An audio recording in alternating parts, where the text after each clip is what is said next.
ஆண்டவராகிய இயேசு கிறிஸ்துவின் விலையேறப்பெற்ற பரிசுத்தமுள்ள நாமத்தில் அன்பின் வாழ்த்துக்கள். இந்த காலையில் உங்களை சந்திப்பதில் மகிழ்ச்சி அடைகிறேன். இந்த நாள் உங்களுக்கு ஆசீர்வாதமாய் மாறுவதாக. Praise the Lord. நாம் தேவனுடைய ஆலயம், தேவன் நமக்குள் இருக்கிறாருங்கிற பயத்தோடு உணர்வோடு வாழ்கிற நல்ல நாட்களை மாறட்டும். புதிய ஏற்பாட்டு காலத்தில் கட்டிடம் வீடல்ல, கட்டிடம் ஆலயம் அல்ல.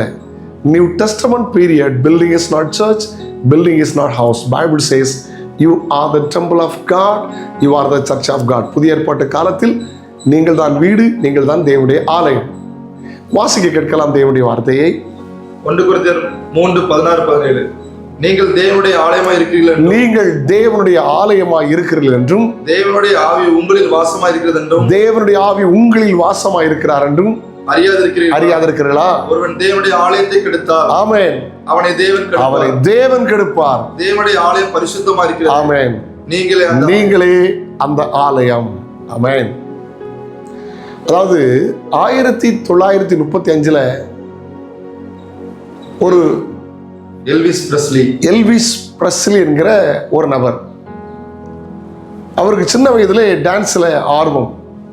வாலிப வயது வரும்போது பார்த்தீங்கன்னா நல்ல ராக் மியூசிக், ரோல் டான்ஸ்லாம் ஆடி கோடிகளை சம்பாத்தியம் பண்ணார். பல கோடிகளை சம்பாத்தியம் பண்ணி பணத்தில் விளையாட ஆரம்பித்தார். கடைசியில் பார்த்தீங்கன்னா அவர் நிறைய அழைப்புகள், முழு உலகத்தில் இந்த ரோல் டான்ஸ், ராக் டான்ஸுக்கு ஏராளமான அழைப்புகள், கோடியாக சம்பாத்தியம் பண்ணார். கடைசியாய் பழக்கங்கள் மாறிற்று. தவறான போதை மாத்திரைகள், போதை வஸ்துகளுக்கு அடிமையானார். எவ்வளவோ நண்பர்கள் தெரிந்தவங்க அட்வைஸ் பண்ணாங்க, அவர் கேட்கல.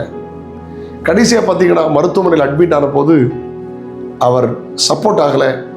1977 ஆகஸ்ட் 16 மரித்து போனார்.